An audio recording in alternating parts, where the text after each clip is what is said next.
So losing isn't what gets to me. What gets to me is when you play like you're a loser. What gets to me is when the players play worse than we've seen they're capable of. Nebraska is loaded with talent, and I have gotten comments, which we're going to get to because on today's show, I do want to address some things I've seen in my comment section on Twitter and everywhere else. Uh, but the idea that Nebraska doesn't have the talent to compete with, 6, 7 win teams doesn't make any sense to me. Nebraska has recruited at a high level. Not all of the players have been perfect fits for the system, but they've all been good enough to be successful, at least for this coaching staff, who's proven in the past that they can win games. Even though what we're now realizing is their lack of experience in the Big Ten, like Scott Frost, is it's holding them back a little bit. And it's not just that; there are multiple reasons. I don't know what they all are though. And what was sad today in the press conference is Matt Rhule didn't know either. He made some comment about the offense, and the way that he responded made me feel like he's got to make a decision on Satterfield, but he's not ready to yet, which I wasn't surprised by, and I wouldn't expect him to. I wouldn't expect him to pull the plug and say, we're just going to move on and go a different direction right now, when in reality, he probably doesn't trust anybody else on the offensive staff to fill his shoes and make or do anything better than what Satterfield has to this point. I don't want to say that Rhule blamed the players in the presser today, but he did make a comment saying the players have got to execute, essentially. And yeah, the players not executing falls on the coaches. Everything falls back on Matt Rhule. And I think it's funny that I see all these people challenging or questioning whether Matt Rhule should or shouldn't be given a longer leash, whether it's time to start talking about other head coaches. That's all so far and away ridiculous. But the fact that fans are so frustrated is really telling of where Nebraska football stands today. And I respect Nebraska fans and their frustrations and that they are asking all of these questions, right?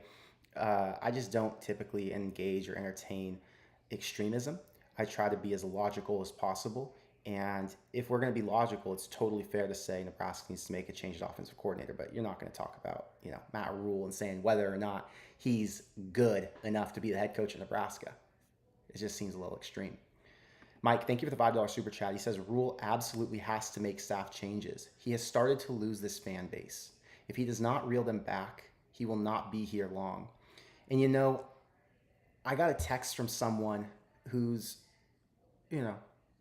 relatively close to the Nebraska football program. He knows a lot about what's going on over there.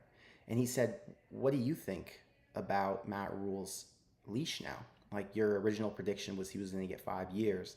And now seeing what we have so far, does he still have that long?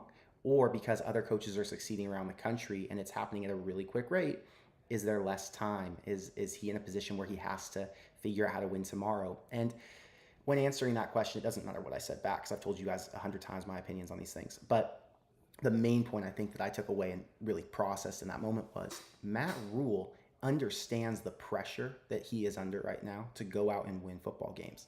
And there is no option for delayed gratification and to say we're going to build slow and if it takes 4 years, it's all good.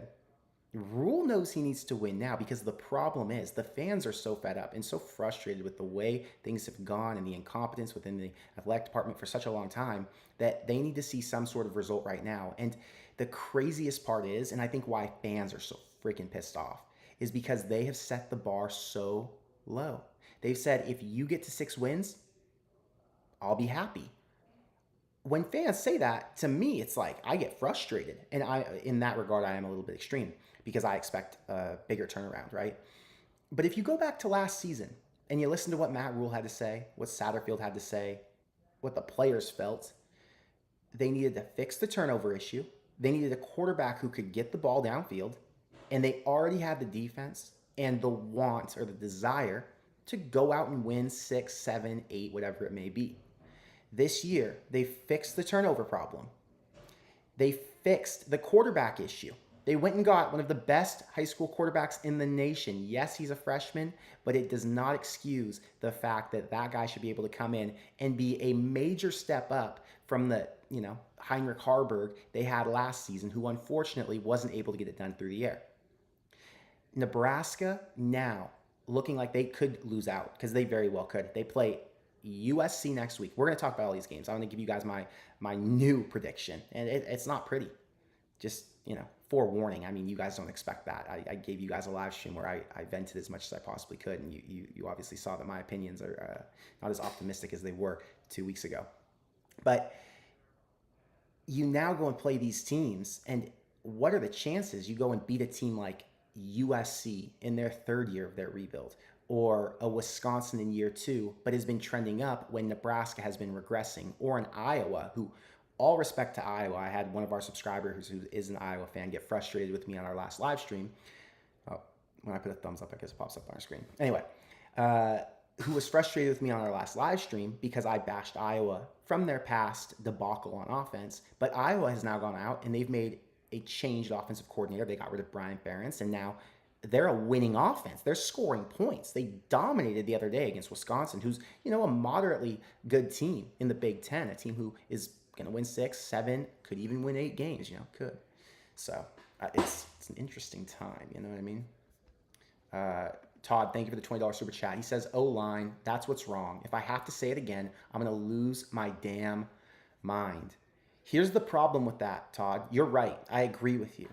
But Nebraska has enough pieces to be successful regardless of their current O-line situation. They have moved the ball at times on the ground, and they've looked good doing it, even with their inability to create large holes for the running backs. They have had enough time for Raiola on multiple occasions, and Raiola has been the issue because he hasn't gotten, number one, the ball out quick enough. Number two, he hasn't made the correct read or hasn't made the correct decision. He had guys in multiple occasions, in multiple situations in this UCLA game where they were wide open, ready for the ball, and he refused to throw it to them. He's a freshman, I understand. Marcus Satterfield and Glenn Thomas are in charge of making sure that he pulls the trigger at the right time. And there's a disconnect there. And Raiola knows it because he goes and watches the film and sees, I didn't do the right thing, and next week I'm going to improve. But he hasn't improved. He's actually gotten worse as the season gone on. The regression is what the most frustrating part is, not the offensive line. Because the offensive line, yes, it needs work. It's going to need to, bolster itself up for years to come. I agree with you, Todd. The team can't play worse every single week, and you can't blame it on the talent getting better. Because yes, UCLA in theory is better than Rutgers. They're better than Purdue, but they're not better than Colorado. I think those are very evenly matched teams right now at this point. And Nebraska dominated Colorado. So if Nebraska would have played that exact same game against UCLA, the way they played against Colorado, they would have won that game in theory in a similar fashion. They would have beaten UCLA by 10 points, in my opinion. I mean, anything could have happened, but it's frustrating. It's not just the offensive line. There's so much more to it than one position group, than one unit, Mike, thanks for the $5. He says, Rhule looked like a fool today, making his comment about having to sit down and make sure they are game planning correctly. That should have been done already. Yeah, I don't know how to evaluate this presser because I think he's in a position where he doesn't want to say too much and give away what he's actually feeling and what he's thinking. He doesn't want to place blame entirely. He does, hint at where we need to get better. It's a tricky spot for him. And I think the one reason that I can be a Rhule defender right now, although I believe we should all come to Rhule's defense right at this point in the season, at this point in his career, he's 2 years into Nebraska. He's already had success in the past. We've got to defend him to some degree, and we can't get overly excited and frustrated.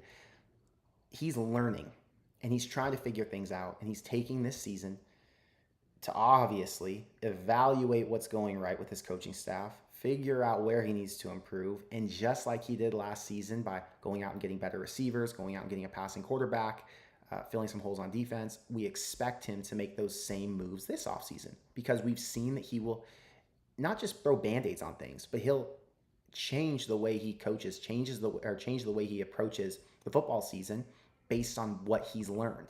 Last year, he learned so much. Last year, the whole identity was run the football. We're going to be downhill. We're going to be old school Nebraska, fullback football. Totally changed our identity this year by going with Dylan. I respect that Matt Rhule is willing to make the changes necessary when other coaches prove not to be.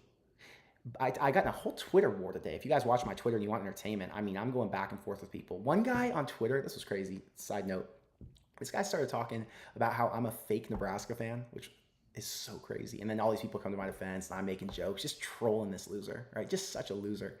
I just starts saying stuff about me being a con artist and trying to make money off Nebraska. Just so dumb, right? Anyway, I got in these Twitter wars today. We're talking about Bo Pelini. One of the Bo Pelini things was he got fired because he didn't make the right changes. He went 5 years at Nebraska and against in the Big Ten. Sorry, 5 years in the Big Ten at Nebraska.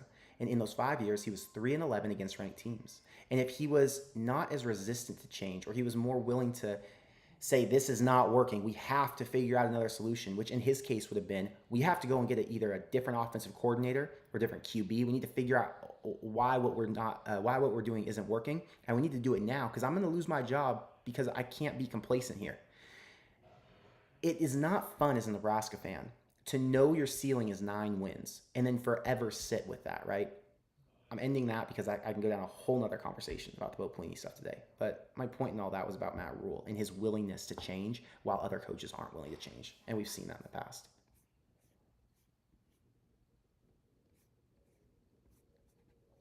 I'm just reading some of your guys' chats. I have a lot to talk about. I have a few points I'm going to get to right now. Todd, thanks for the $20 super chat. He says, I will give you that in terms of the offensive line. Good argument. And both sides of the ball can't make a complete game. It's insane.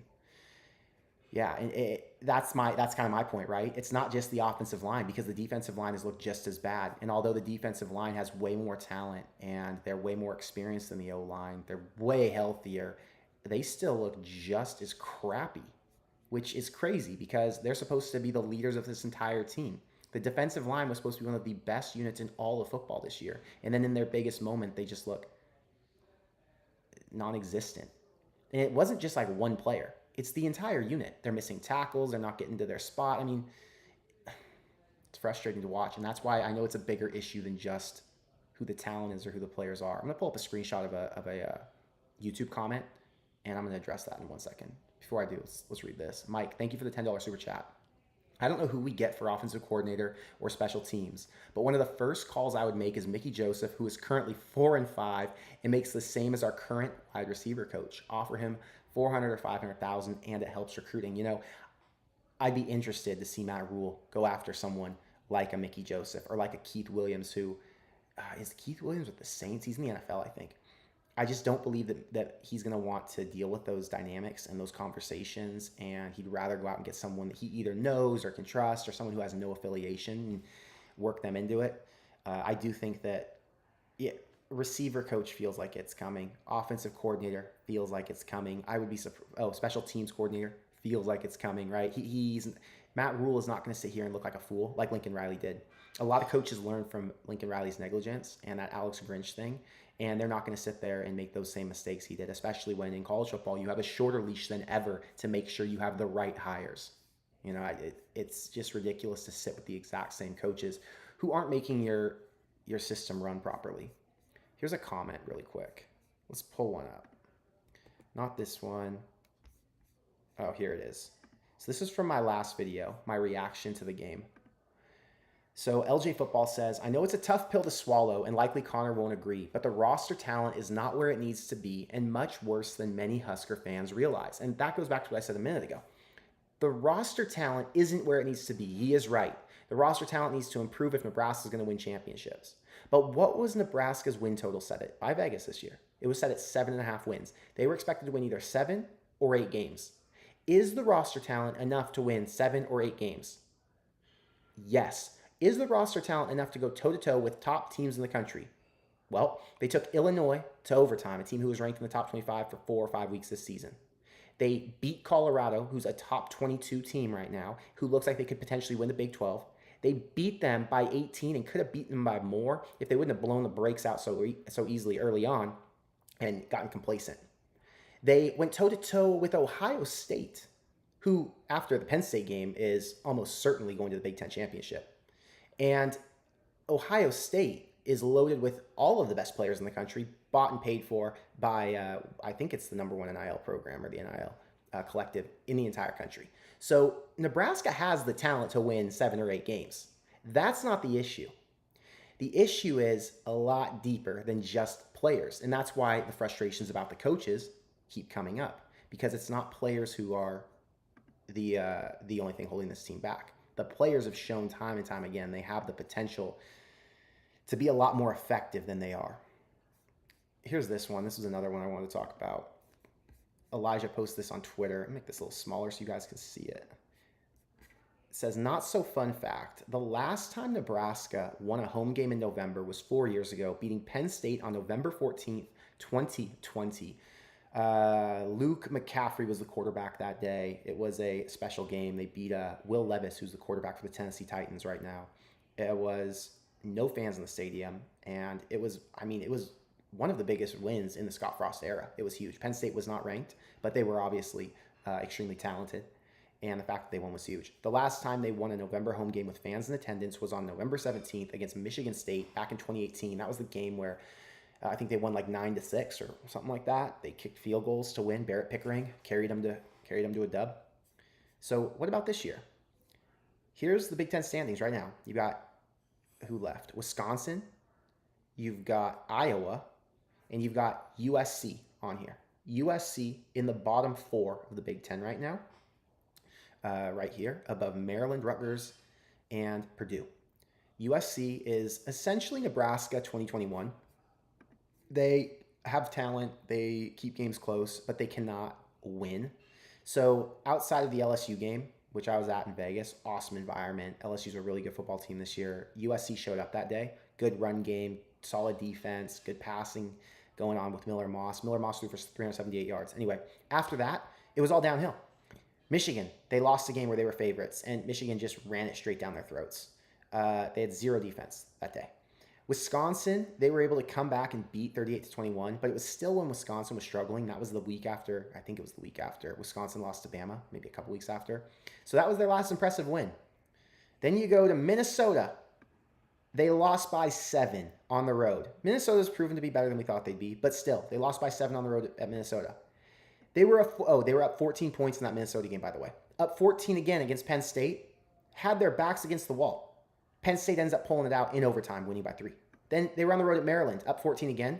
They end up losing by 1 point. Defense just gave out at the very end. Maryland scores, wins the game. They did beat Rutgers, but Rutgers is looking freaking awful, hence why Nebraska was able to beat them.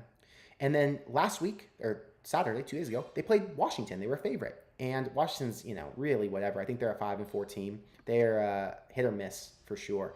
And they had 2 chances at the goal line. One chance, I think, like literally at the goal line, the 2-yard line. And they had one other chance at the 10-yard line or some 12-yard line. And they couldn't punch it in. So USC has some major issues. It's a legitimate game where Nebraska could win. But the problem is it's going to be who's worse, Nebraska or USC. Because they both want to lose at this point is what it looks like. Neither show up. And it's the easiest game left on the schedule, which is crazy to say because it's on the road and USC was at one point projected to be a playoff contender. Then you've got Wisconsin. Wisconsin dropped their last couple games. They lost to Penn State and Iowa. They're going to play Oregon the week before they play Nebraska, so maybe they're a little bit banged up. This will be a dogfight, though.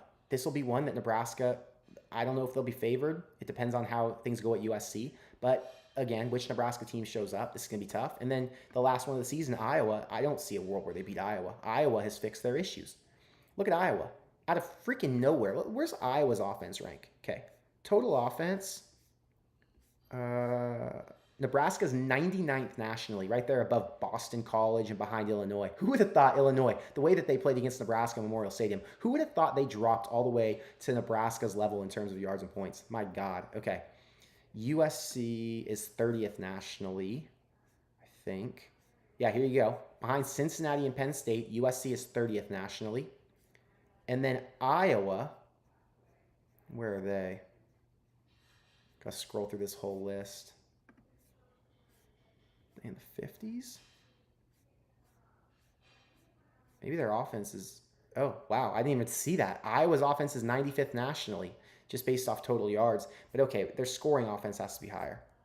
Regardless, their points is kind of the main thing, right? Their rushing game is awesome, and the amount of points they're scoring is great. Iowa as a scoring offense is ranked 45th nationally at 30.8 points per game, okay? Iowa couldn't score on offense a year ago. Iowa, when Nebraska was trying to figure out their offseason issues, right? They were like, okay, we've got no offense. We got to get it together. Iowa went and hired an offensive coordinator who everyone said was going to just be under Ferentz's thumb, and he was just the face of the offense, although Ferentz was really going to run the show and keep it the same as Brian did. And then they didn't. They came out, and their offense looks electric. They score points. They scored 40 week one. They scored 19 week two. Troy 38, doesn't matter. Then Minnesota, they won 31-14. Ohio State, anomaly, got blown out. Washington, they put up 40. Michigan State, they put up 20. Northwestern, 40. Wisconsin, 42. They're going to go play at UCLA next week. You want to talk about an intriguing matchup? UCLA Iowa is going to be really fun to watch. It's at 8 p.m. my time, I think. Yeah, I'll be able to watch that game. It'll be late. I'll watch it in the hotel room because I'll be in Georgia for the Bama, or I'll be at Ole Miss for the Georgia game. But who does Nebraska beat out of those teams?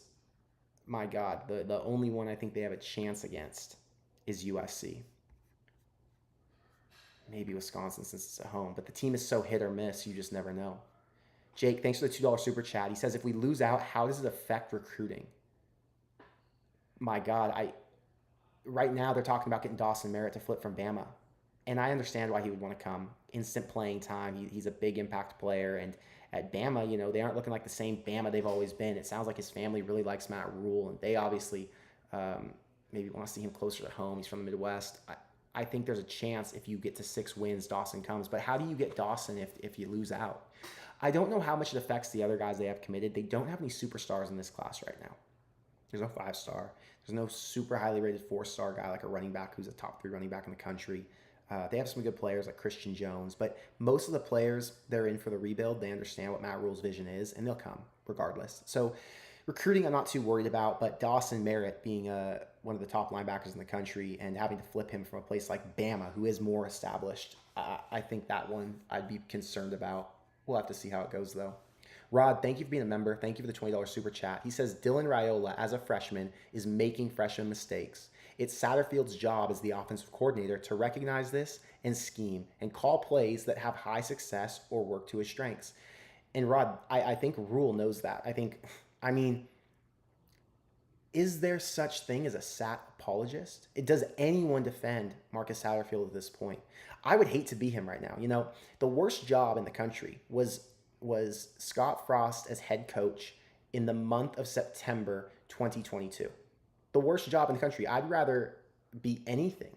I'd rather go into sewers and clean them out than be what Scott Frost was. The stress he was under, the negativity he felt. He probably wasn't reading stuff online, but from within his own team, they probably wanted him gone. The guy had to be miserable, and the stress he was under. So that was the worst job ever. The second worst job ever is Marcus Satterfield's job today. He lives in Lincoln, or where, I don't know, lives near Lincoln. And all you hear is fire the OC. All you hear is this guy is the reason for the failures. And I haven't made a video that says why Satterfield needs to go. I'm sure I haven't looked on YouTube. I'm sure there are some people who've made those. It's just so obvious that he's been the problem. And I don't even know what he's done wrong. I can't diagnose individual issues. I can't go and look and say, well, here is XYZ that he needs to tune up, and here's this and this and this. Overall, he's the manager of the offense. And because they're having woes everywhere, the scheme, the blocking, the screen passes, which they didn't throw screens last week and they still failed as an offense, right? Then you have Matt Rhule over there holding a play sheet. I think he was holding a play sheet during the game, someone said. And then I saw a clip of it and it looked like, yeah, maybe he's involved in calling plays now. So it's just everything about Sat's situation is terrible. I can't go too deep into it because I don't know what he's done wrong. Over big picture, we know what he's done wrong, but is there a way to say, well, here's what Satterfield needs to do to correct his issues? With Frost, we could diagnose it. We were like, hey, Frost needs to fire this guy. He needs to change the offense in this way. He needs to go and get a different play caller because obviously he's lost his touch. His defensive coordinator needs to go. There were so many different things you could diagnose, and he tried to fix some of them. But with Satterfield, it just feels like it's a little too late. Is that the best way to say it? I would say so. Luke, thank you for the $50 super chat. I haven't seen you comment a super chat. and it says one. So I think when it's a one, that might be your first one. So I appreciate it a ton. Thank you for coming to the channel and super chatting. He says, I think Raiola is more of the problem than Sat. Okay, I'm interested. I'm listening. I think since Colorado, he's regressing each game. I feel like he's overwhelmed with the game, needs to get back to playing ball and narrow his visions. Receivers are getting open. It's not the schemes. Wait, receivers are or aren't getting open? That's an interesting point here that I want to make sure I hear you correctly on. But I do believe that Raiola is an issue right now. I think, man, let me get really micro here. Sat isn't the problem in terms of play calling, is what you're saying. I can agree with that. Raiola is the problem in terms of execution and making decisions as a passer. I can agree with that as well. The problem is, do you blame Sat for Raiola's issues? Do you blame Sat for leaning too much on his arm to get it done? Do you blame Sat for trying to make him go out and be the hero? Or do you say he's overriding what the coaches want to do? He's overriding what the scheme is, and Dylan's trying to do too much, and that's why he's struggling. I think there's an argument to be made that it could be either way. Raiola, because he feels like he has to be the hero, and I mentioned this in the live stream after the game, he threw himself out there in the line of fire trying to score a touchdown in a situation he should have obviously slid in. Hurt his back. I mean, the dude was so jacked up. He came back out onto the field thinking he was okay, and then he started spazzing out.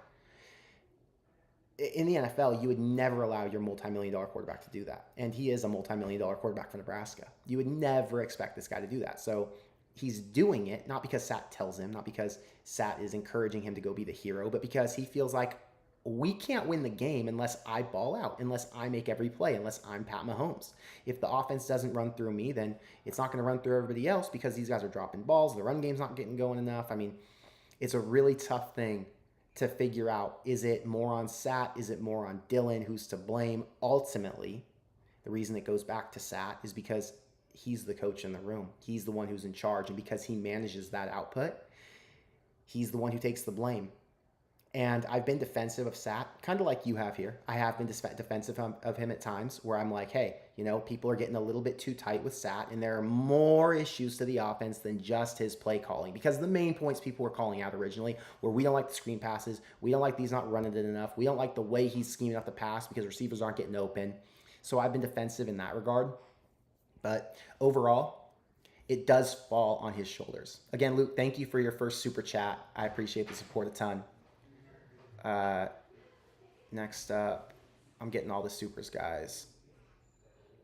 Petty LNH. Thank you for the $10 super chat. When you have a young, inexperienced QB, a coach's job is to make it as easy on them as possible. Help adjust to the speed of the game.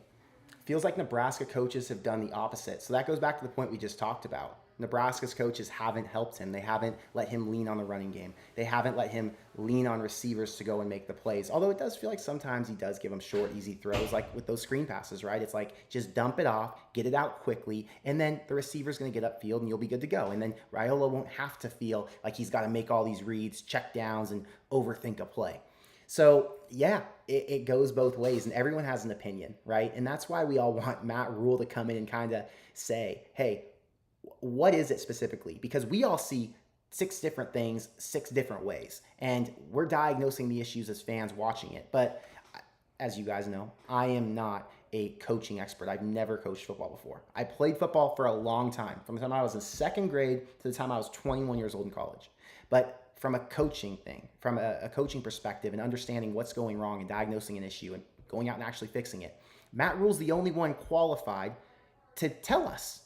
I'm sure there's other Nebraska fans who've coached and they could tell too. But Matt Rhule makes all the money. Matt Rhule's the one who's on that staff and sees it every day. He's got to be able to go out there and tell us, here are what the issues are. Today in the presser, he did not do that. He didn't come out and say explicitly, here's what's going wrong. Here's what needs to be changed. It was weird. It's like he said, I don't know. We're trying to figure it out. And it's like, damn, you're trying to figure it out, but you're watching all these same issues we are. You're seeing 4 different problems. Is it just that Nebraska's offense is so screwed up, everyone's to blame?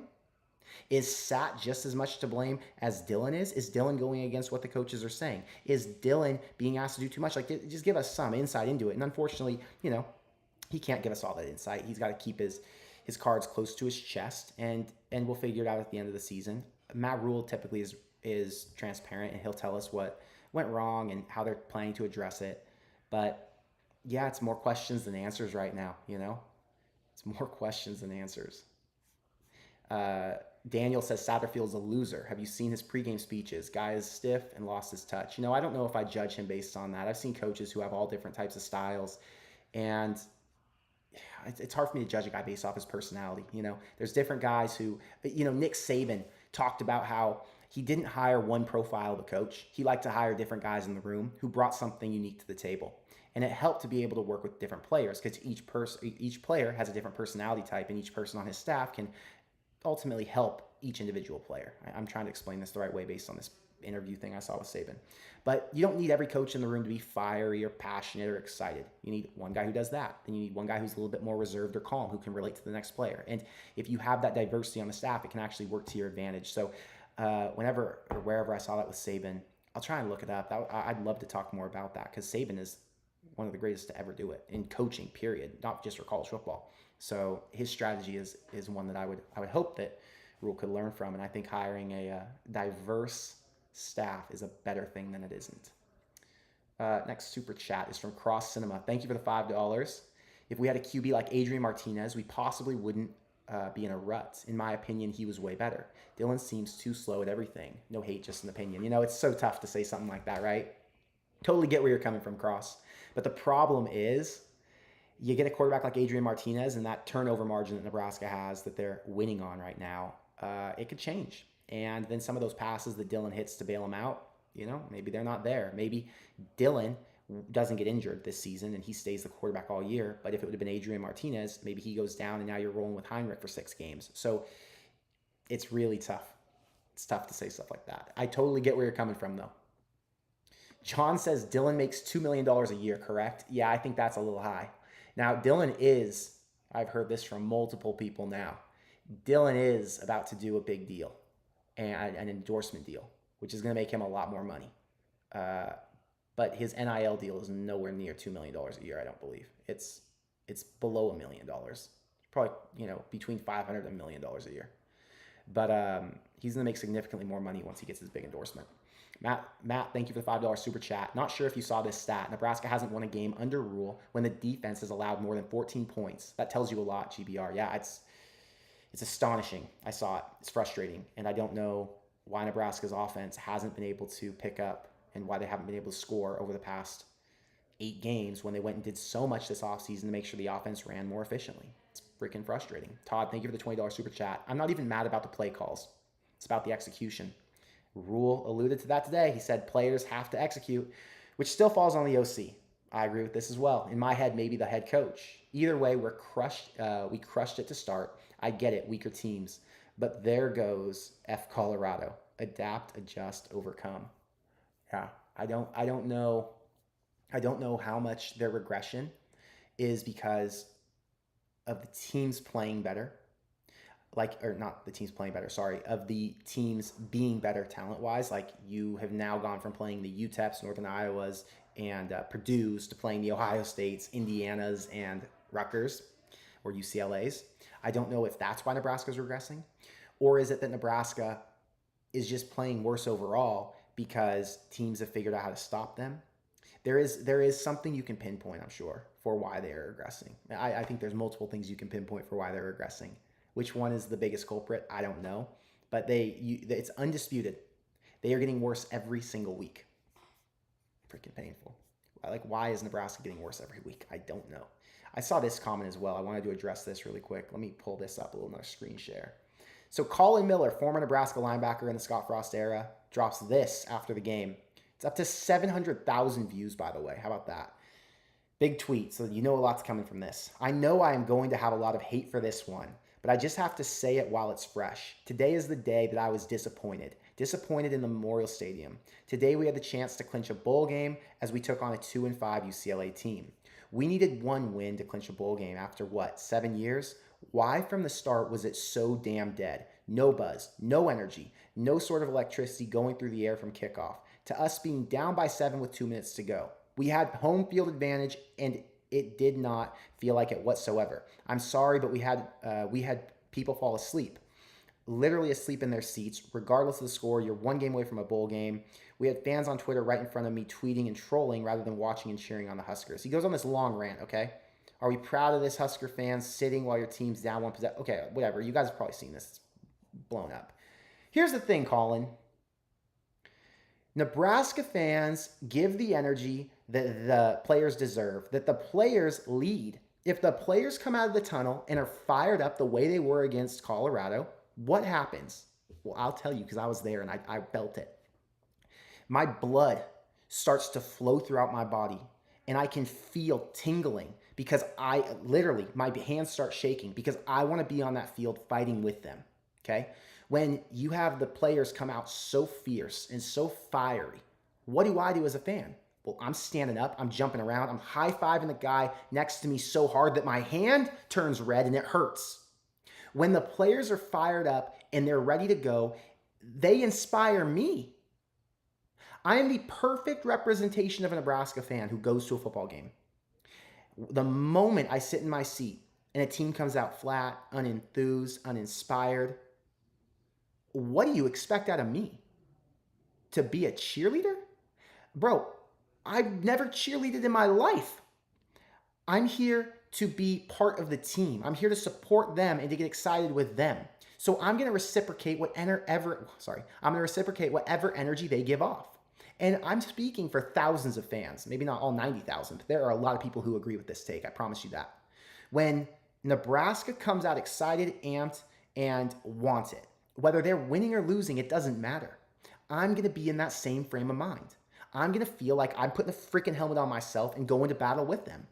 When the team comes out flat, when they don't care, when they are lethargic, when they lose at the line of scrimmage, when they are getting dominated left and right, you think I'm inspired to stand up and cheer? You think I'm supposed to be there like their mom and yell, "Come on, kids, pick it up"? What the hell are we talking about? Our jobs as fans isn't to be cheerleaders. Our jobs is to support. I agree with that. Our jobs is to get excited and amped up. But when Nebraska fans paid the money they did for the tickets that day, when they drove from however far out of town to get to Lincoln that day, that proved how they felt about this team. The team had to get them amped up and excited and wanting to jump around. And it's simple. Play like you care. Play like it matters. Play like you did against Ohio State. If Nebraska would have played with the same energy as they did the week before, the fans would have never sat down. They would have felt like, we've got this, we're in it. But the moment Nebraska's down 27-7 or whatever it was, how do you expect them to want to sit on the sideline like cheerleaders? It was a ridiculous take. Respect Colin Miller, played football at Nebraska. I'm never going to disrespect a former Nebraska player unless they were to disrespect me. But weird take. Weird. I didn't understand that at all.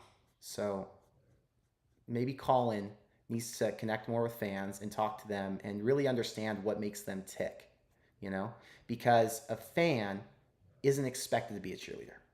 Dre, thank you for the $10 super chat. I'm a Dion hater, but he made all the changes necessary to his staff, and they are 6-2. I respect it. We'll find out what Rhule's about this offseason. I pray we win at least one more. I pray for that too, brother. I don't want to call myself a Dion hater. I think I might give off Dion hater energy when Nebraska plays against them, just out of, the rivalry towards Colorado. I've had my interactions with Colorado fans. I told you guys the story. I was on a plane from LA to Boulder, or to Denver, I guess, back when Nebraska was playing at Colorado last season. And a guy sitting next to me, everything about him was just the opposite of me. And we went back and forth for a number of things, just messing with each other. But he pulled up the Colorado-Nebraska game from 2000 when Colorado won, 63 to whatever it was, 21. And he just trolled me the entire time. And I love that about college football, by the way. It's like my favorite thing. The trolling, the back and forth, the hate towards each other. Hate. It's all manufactured hate, but the hate. I enjoy it, is my point. And last year I got fired up, or this season I got fired up towards Dion. But in reality, I'm not a Dion hater. I totally respect Colorado and what they've built. Dion has done a miraculous job. I mean, given the way he's done it is awesome. To go 6-2 in the Big 12, although yes, it's just the Big 12. That team had no business in year two having that much of a rise with only a couple players, two guys specifically, Shador and Travis, to lead the way. And he figured out ways to patch up the coaching staff, to patch up their line, and now it looks like they could possibly go to the Big 12 championship game, which I would love to see. I hope he does it. But Rhule last year did make the changes that were necessary, just like Dion did.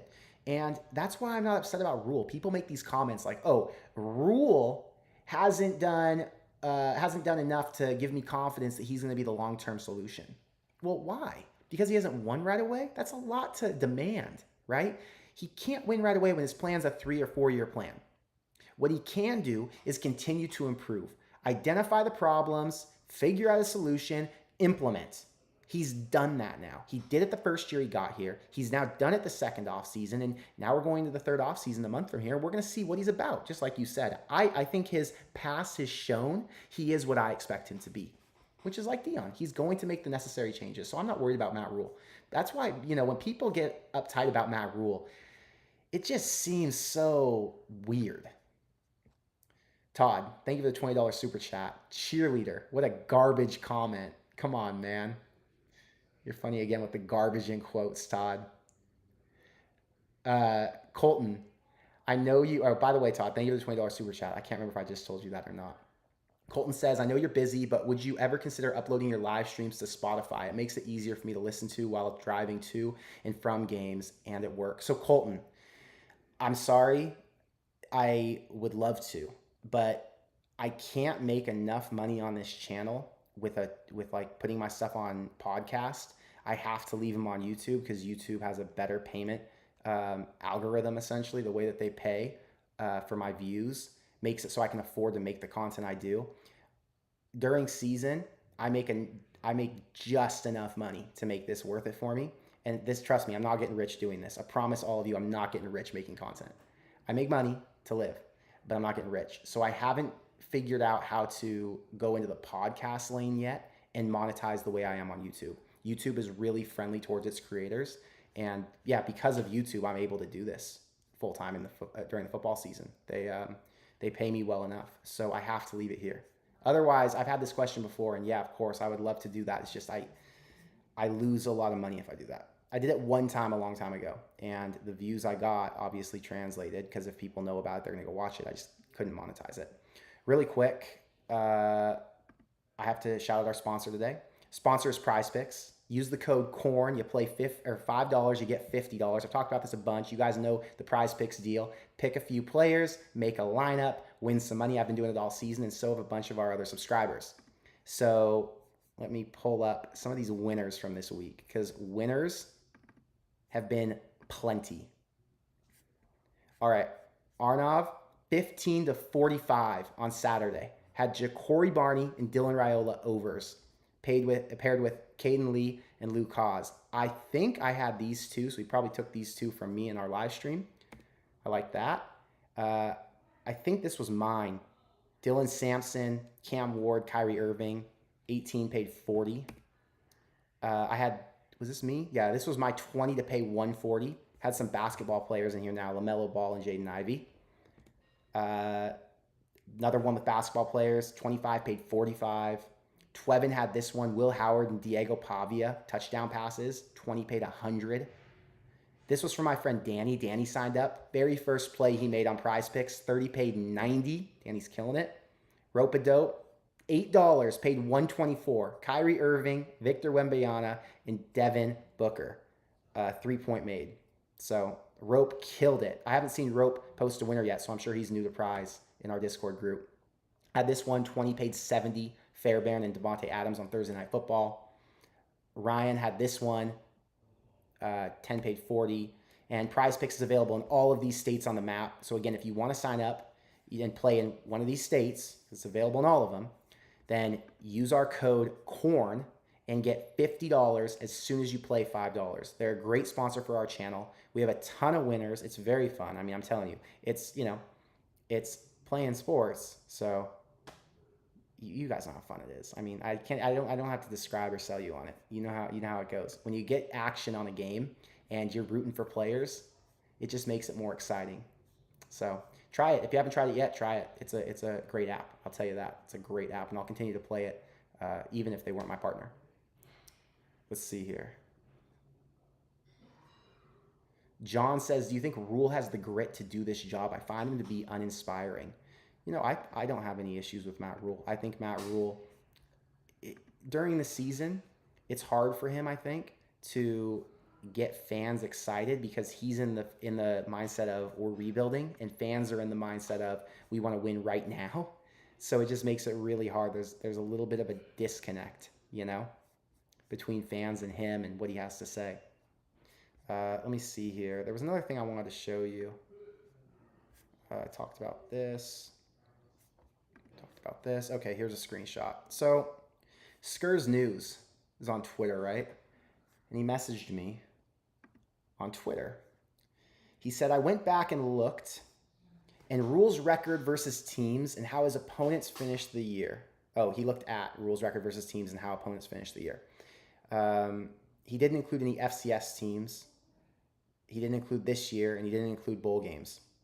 So he was 1-0 versus 0-12 teams, 1-1 versus 1-11 teams, 4-0 versus 2-10 teams. Okay, so far so good. 13-1 versus teams who finished 3-9. That's amazing. So if you're playing a 3-win team, Nebraska's going to win that. 6-2 versus 4-8 teams, 7-1 versus 5-7 teams, and then we get into the negatives. 5-7 versus 6-6 teams, 5-8 versus 7-5 teams, 5-7 versus 8-4 teams, 0-4 versus 9-win teams, 1-4 versus 10-win teams, 0-9 and 0-1 versus 11-win and 12-win teams. Basically, to sum this up, it puts him at 32-5 versus teams who finished the regular season with an even or losing record. 11-40 versus teams with a winning record. Okay, that's the glaring stat. Matt Rhule, before this season, and not including FCS teams, is 11-40 versus teams with a winning record. That's atrocious. You have to provide context here, though. Matt Rhule was at Temple, and he left as soon as they got good. He rebuilt them for a couple of years, had a successful season, bounced. Then Matt Rhule went to Baylor, rebuilt for a couple of years, had a winning season, bounced. So yes, he loses a lot of games to teams with a winning record, or he has in the past. But you're betting on Rhule at his peak.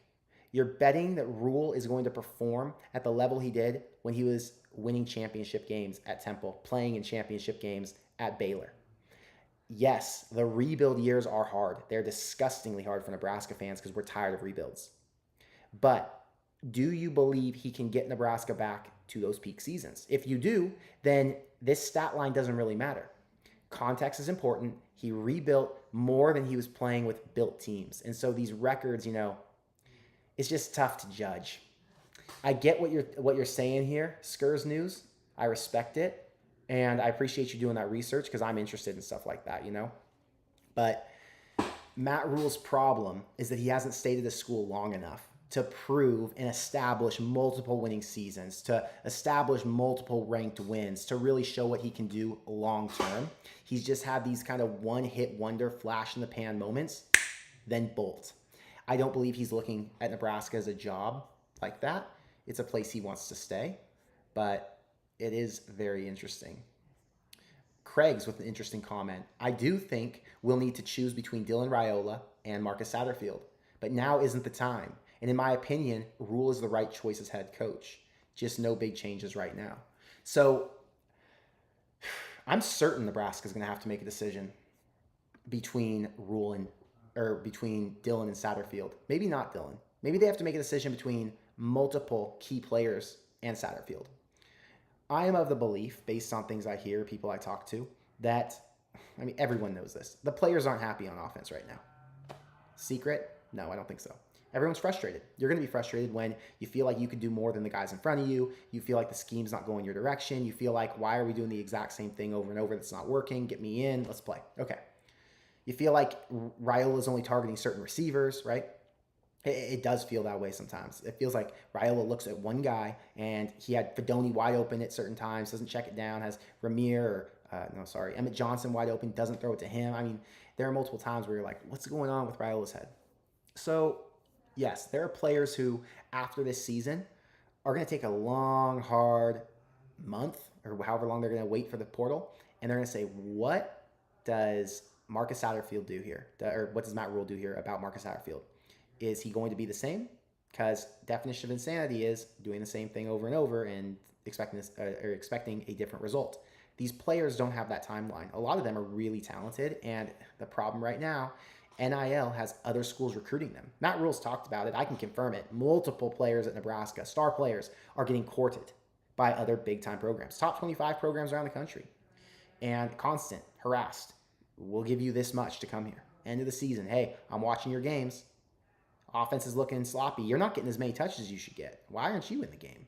That type of deal. You know what I mean? And when you're an 18-year-old kid and you've got an ego and you feel like you want to play or you believe you should be playing and your team's not doing the right thing, you're going to have to question that. You're going to go to your parents and be like, man, I might have made the wrong decision on where I'm at. Coaching's not going the way I want it to. I'm not, fitting with the right system. This other school promised me more money or just as much money, and they promised me a role. Maybe I should bounce out and head over to wherever, down south a couple hours. So it's an interesting time. It's going to be a weird offseason. I think coaching changes are coming or transfers are coming. I don't believe we're going to see both. I think you might see a couple transfers. That's always going to happen every cycle. Guys who know that they can't compete or know they won't play, they're going to want to bounce out. But I'm more concerned with the repercussions of no coaching changes. I just don't see that happening. I think Matt Rhule's kind of settled in and he's like, this was the opportunity and we didn't meet the expectations that we had all hoped for. And this is business, it's not, we're not here to be friends. It's just, tough decisions have to be made. Matt Rhule has a lot of respect and he doesn't want to lose that respect. He has a brand that he has to uphold and he has a desire to win just like we all do. He's not going to settle for mediocrity. And right now what we're witnessing is less than. We're witnessing less than mediocrity. No one's calling this mediocre. Mediocre would be 6 wins. And Nebraska right now, dead ass feels like they could lose out. Dead ass feels like they could lose out. It's fucking sick. Saw a comment. Matthew says Barney wouldn't surprise me if Fedoni. Yeah, I mean, Barney I'm not worried about, to be honest. Barney and Dylan, I think they're kind of a package deal right now. If Dylan's going to stay, Barney's going to stay. Barney's the number one weapon on offense. He's looking freaking awesome. Why would he leave? Barney's getting featured more than anyone else. He gets all the touches, all the targets. Barney could not guarantee what he has at Nebraska at any other school in the country unless he was able to, or unless he was going to go to a backup school or a drop-down school, someone who's not nearly as good and who's desperate. Barney's not leaving. It's not guys like Barney. It's guys who aren't getting the touches they deserve. Fedoni wouldn't surprise me either. If Fedoni felt like, I could get more touches, I have a clearer path to the NFL, I'm getting disrespected and not getting the right looks. Earlier in the season, when he wasn't getting any looks, I was certain that dude was transferring by the end of the year. Certain of it. Out of nowhere, he started to come on strong, and they started to favor him in the offense. But before that happened, I was certain he was gone. So, yeah, Fedoni's a guy. Players like that. So, Barney, not in fear of losing him. Look at the running backs who aren't playing. It's things like that where they're like, hey, I'm watching this other guy up in front of me and he's not doing a spectacular job. Why is he playing more than I am? I think, you got to look at those situations. Same as the offensive line, defensive players possibly. XRP. Don't advertise it, but start Harburg and see USC's defense on their heels because of his potential running skills. Yeah, I think that'd be a cool little wrinkle. I thought Harburg played well. He didn't prepare that week to be the starter. I don't think he's going to prepare this week to be the starter either. But I do think they've got to be prepared. Dylan did go down with injury, and you don't want to see him go out and then have Harburg not ready to play. Harburg's been a spectacular asset to this team over the past few years. And I truly do believe he could go in and win a game, finish out a game. He almost did this week. I mean, the interception that bounced off Barney's hands, then off of his knees and into the UCLA guy's arms was not Harburg's fault. He's trying to make a play with 40 seconds left in the game, taking shots. That final drive didn't leave me judging Harburg. I think the one thing I did judge was did he run out of bounds? I think he ran out of bounds, which cost him a yard. So I thought that was kind of dumb. He should have thrown it away. But yeah, Harburg would be very cool to see in the offense. at the same time, we're living and dying with Raiola this year. And when you go so hard on one player and you say this is going to be our key to success, you cannot abort it. And I think that's Matt Rhule's deal with Satterfield. He can't abort Satterfield. This is who we're relying on to get Nebraska back to the promised land. And he hasn't been so abysmal that Rhule just says we have to fire him today. The offense still moves the ball. There's player execution errors all over.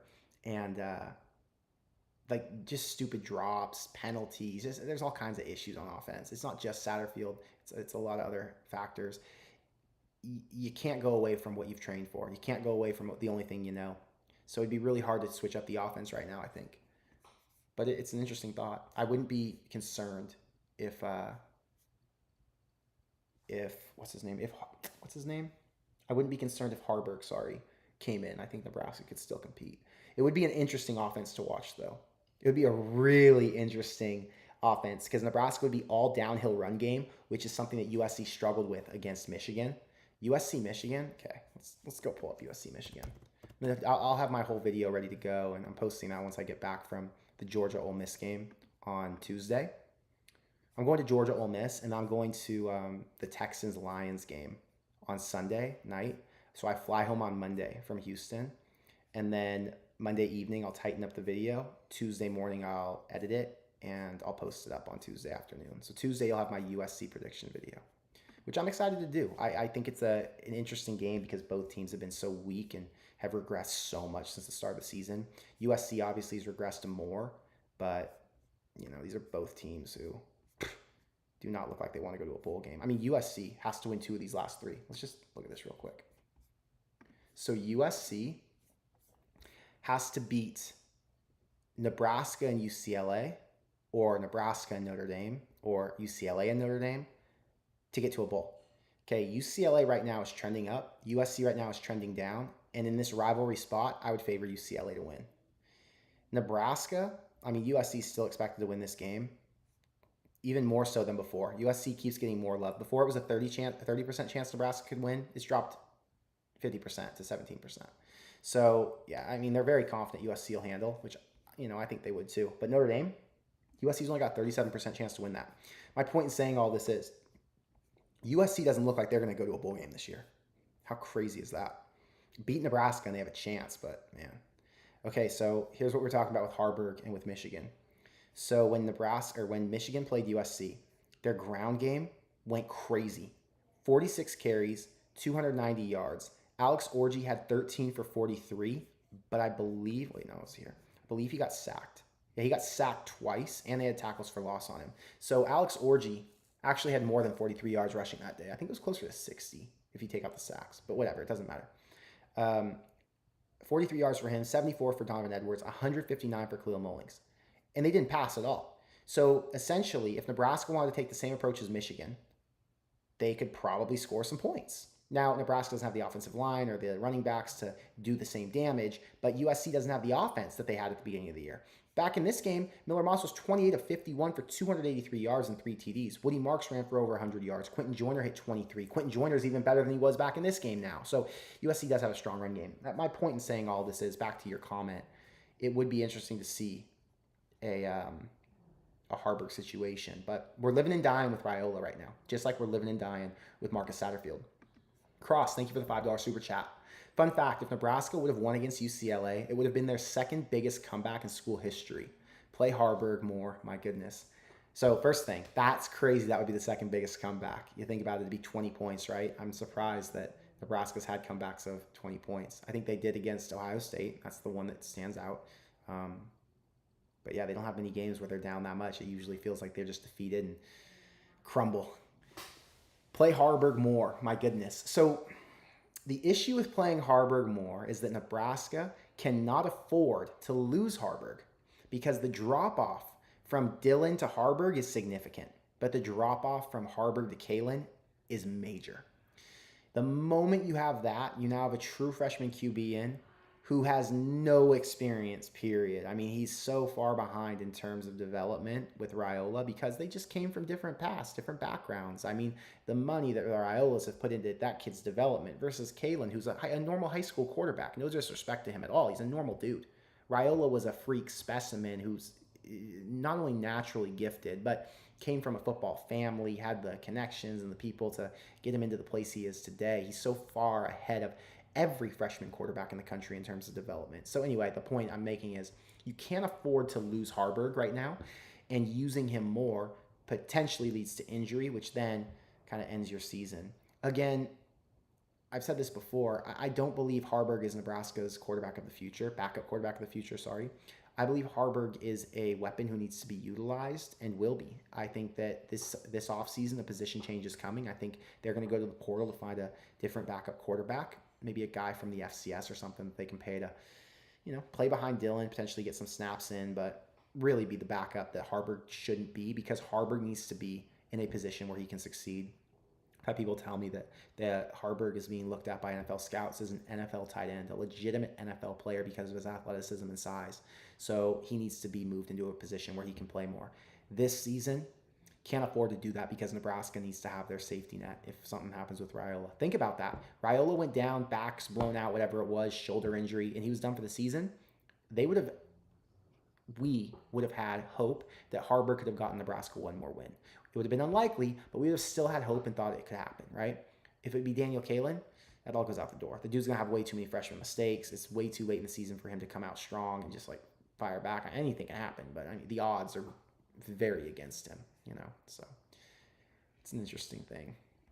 Ben, thanks for being a member. He says, with how pathetic USC's home attendance is, do you think there will be more Nebraska fans at the game? That's so interesting, man. I don't think so. Because if Nebraska was a better team than they are right now and they were playing for more and people were more enthused, I think it would be a potential Nebraska advantage. The game's at 1 p.m. California time. Great time for a USC game. The weather's going to be awesome. It'll be between, I'd say, 70 and 80 degrees that day. It'll get dark just at the end, right? 1 to 3, 4. It won't even get dark during the game. It'll be light out the entire way through. It won't be cold. It'll be an ideal weather day. There will be a lot of USC fans who want to go. It's a historic matchup between two, blue blood programs. So USC fans will turn out for it. I don't even think there will be an even split. I think if you get 50,000 fans in the stadium, which I don't even know what the projection is, if you get 50,000 fans in the stadium, maybe 10,000 are Nebraska. I don't know how many Nebraska fans are in LA. 15,000 in Nebraska. Who knows? It'll be interesting to see, though. I'll be there. I'll be excited for it, regardless of whatever happens. I'm just glad that I get to go and enjoy that environment and seeing two historic programs play each other. It could be a blowout, USC wins, and I'd still be happy I was able to go. I'd be frustrated, obviously, by the loss, but I'm a person who, I've gone to so many games in my life, man. I was talking to my dad about this the other day. We went to the Arkansas-Ole Miss game, or the Arkansas-Ole Miss game. Ole Miss won 63-31 or something. The game was over by halftime. Fans were clearing out. And I didn't feel like it was a waste of my time. I felt like, man, I got to go and witness this awesome pregame, and I got to witness the stadium experience, the environment, everybody pumped up and excited to cheer on their team. I wish it would have lasted longer, right? I wish it would have been a game that goes into the fourth quarter and we could have really, gotten into it. But the fact that I was able to go and just experience that environment, see Lane Kiffin, it was awesome. I was, 40 feet away from Lane Kiffin. I was in the 10th row, right behind the Ole Miss bench. It was awesome to see him in person. I've, seen him a long time ago when he was at USC, but I'm a big fan of him now. And I enjoy all the theatrics and things around it, the fireworks, the gunshots, all the stuff that happens before the games. So same thing with Nebraska USC. I'm going to enjoy the event and the spectacle, the fans, the engagement, everything around it. And no matter how the game goes, because we've seen plenty of Nebraska games go left, I'm still going to appreciate being there. Still going to enjoy it. So random tangent. I'm just giving you guys my thoughts. Things pop into my mind and I like to share. Mike, thanks for the $5 super chat. I also wonder if some of our problems stem from still having a lot of Frost players who had a horrible culture under him. I hope that's not it, but I don't know. I truly do believe that Frost players, the carryover and the cultural issues, it still exists inside the locker room. I don't know how deep-rooted it is, and I don't know which players it is specifically, and I'm not sure how long it'll take to clear that out. In theory, next year would be the last year for most of the Frost carryovers, right? And if there are any left over after that, they were extremely young. They were in year one. So we'll know sooner or later. I don't know how much of it is a culture thing, though, It's got to be. You were led to believe you couldn't win. You were led to believe certain things about yourself and about your team. And if you're not confident or you don't trust the guy next to you, how can you go out and perform as well as you need to? You know, I would love to. I'd love to ask some players how they feel. I'd love to get this direct to an Isaac Gifford or a Ty Robinson. And I don't want a politically correct answer. I want a harsh truth. Like, let's just be real about this. Is the team and the culture, or was the team and the culture so screwed up that it limited your abilities to be the best version of yourself? And they probably would say to some degree, yes. And the situation and the dealings they went through under Frost, the pressure, they felt like they could never get anything done, and a lot of it didn't have to do with them. A lot of it had to do with the coaches and Frost keeping coaches for too long. Think if you were a defender in Nebraska, like a JoJo Doman, and you had a defensive coordinator who's holding you back from being the best version of yourself. O'Shawn Mathis comes from TCU, doesn't play nearly as well when he gets to Nebraska, and who's to blame? I mean, do you think he regressed that much, or do you think maybe the defensive scheme and the defensive coaches didn't help him to be the best version of himself? Garrett Nelson, too, another name. I mean, there are so many stud players, and when they don't have their best games, and you've seen that they can have better games, and they're just less consistent than most teams around the country, who do you blame? Is it the players, or is it the culture these staffs create? So again, these are all questions that are above my pay grade. I wish I had more answers for you, but it's interesting to think about them and consider them. Thanks for the comment, Mike. That was a good one.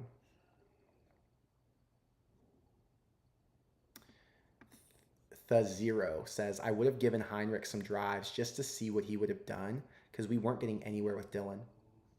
I felt the exact same way during the game.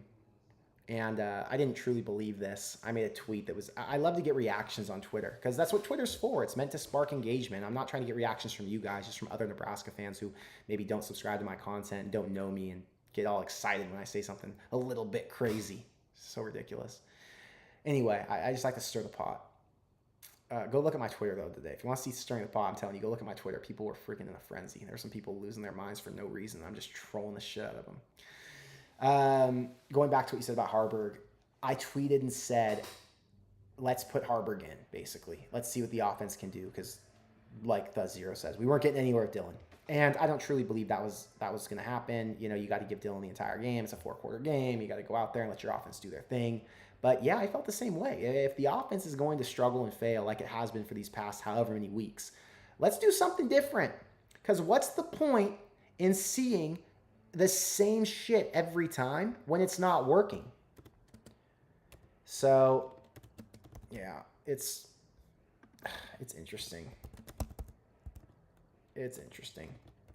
I don't think you can ask a Harburg to go out and make something happen. I don't think it's fair. I think you'd have to put him in a worst case scenario, not in a, hey, can you go spark the offense? Harburg would love the opportunity and the challenge. I'm not saying he wouldn't. But it's not fair to say, hey, can you go out there and get this done? Because our starter can't. It just feels like you're setting him up for failure. If the starter couldn't, with the perfect scenario, with the game plan for the entire week, if he couldn't get it done, how are you going to expect Harburg to? You know what I mean? It's an unfair situation. And he would love it. He'd appreciate it, I'm sure. He'd be like, yeah, let me get my chance. But it's not fair. You got to go out there and win with the guys who've done it throughout the week, who've practiced it throughout the season, who are prepared to get it done. Chang, welcome back. Thank you for the, was that Taiwanese $75? I appreciate you. How can we believe a head coach who's got abundant resources and well enough players that still gets 2 straight losing seasons? I've been patient for a decade. Chang, I totally understand you. I think the issue is we have to give Rhule a fair amount of time to execute his plan. If you come to me, Chang, and you say, Connor, tell me how long it will take for you to fix the roof on my house. And I say, Chang, your roof is badly messed up. I'm going to have to order parts from China and some other things from Taiwan. And then I'm going to have to go get guys to fix it. And it's going to take me 8 months. And you're like, okay, fine. And then your neighbor comes and says, Chang, check this out. Just hire this guy. And my roof's fixed now. It looks great. And then you go and look and you're like, what the hell, Connor? Why is this guy's roof fixed? I need my roof fixed. like, well, Cheng, my plan was different from your neighbor's plan. I went and got parts from China and from Taiwan, and I needed your roof fixed the way I was going to fix it. And unfortunately, I can't fast track that because that's been the plan I set in motion. I didn't go in, and this is now going back to Rhule. Rhule, unlike Kurt Signetti, didn't flip the entire roster. Another guy would be like Deion Sanders. Rhule kept a lot of those same players, and he worked with what he had. And because he established from the beginning, this is a program that is in need of a rebuild, and I'm going to spend the next 3 years rebuilding it, which means for the next 2 years, I'm going to have to fail and learn on my way to success. That's why we're where we are today. And a lot of us in the beginning bought into the idea. Unfortunately, because of how frustrating it is to watch the process, a lot of us have now gone back on how we originally felt, and now we're saying this is bullshit. We need a quicker turnaround. And it's not fair to do, because when he said he was going to build our roof, he told us what the plan was. We all agreed to it. We said, great, it's going to cost $9 million for this roof, but it's worth it. Actually, $70 million for the roof, sorry. Matt Rhule's a $70 million coach. So you got to give him time. I think, yeah, the frustrating part is watching other schools around and us having to be patient for years when some other schools, you don't have to be as such. So it's my thought, Cheng. I don't know. Hopefully that analogy made sense. Jonathan, thank you for the $5 super chat. Got in here late, but what if we get bowl eligible? Say 6-6. Would this be the rebuild we are looking for? Also, predicting the guaranteed rate win at Wisconsin. So you're predicting a guaranteed rate bowl with a win against Wisconsin. That's a home game, by the way. I'm assuming that's what you're saying. So at this point in the season, how frustrating it's gone and how abysmal the offenses look, the regression, the inconsistency from the team, all of the problems that we've diagnosed and talked about hundreds of times, yes. If Nebraska gets bowl eligible, it would be a massive win for this team. However, in the grand scheme, if you go back and watch my preseason expectations, if you watch what Rhule had to say before the season, which I would love to go and find this clip. If anyone has it, please send it to me on Instagram, Discord, Twitter.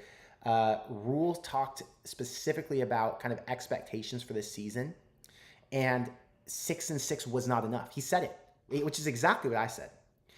Based on the way 2023 went, when Nebraska won 5 games and finished on a 4-game losing streak, they were able to diagnose the offensive issues. They were able to repair those offensive issues. And they went into 2024 with a clear plan that they could be better than they were before. How much better? It felt like 7 wins, 8 wins was the fair, total to expect. And now if we go back on that and we say, well, given all of these, circumstances, yes, we can say right now 6-6 would feel great and we'd be pumped that we made it out alive. But it's not fair.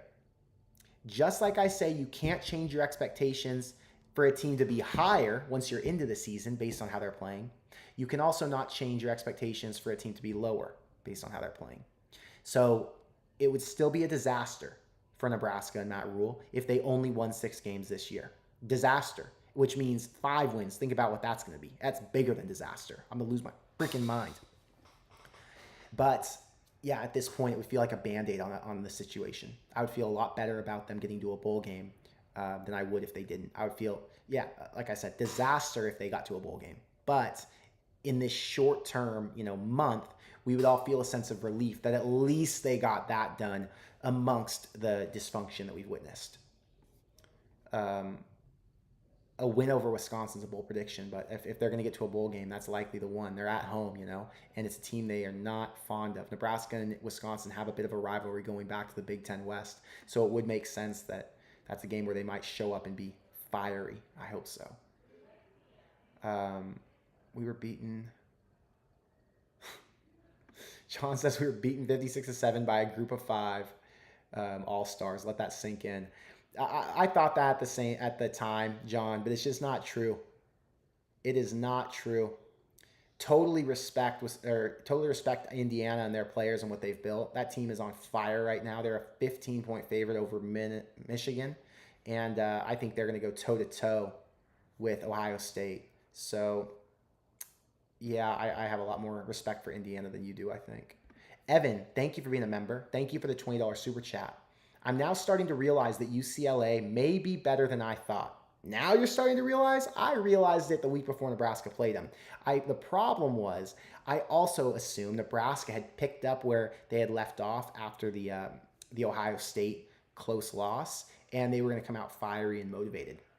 I did account for UCLA being a better football team, but Nebraska made them look better than they are. We've got to make that clear.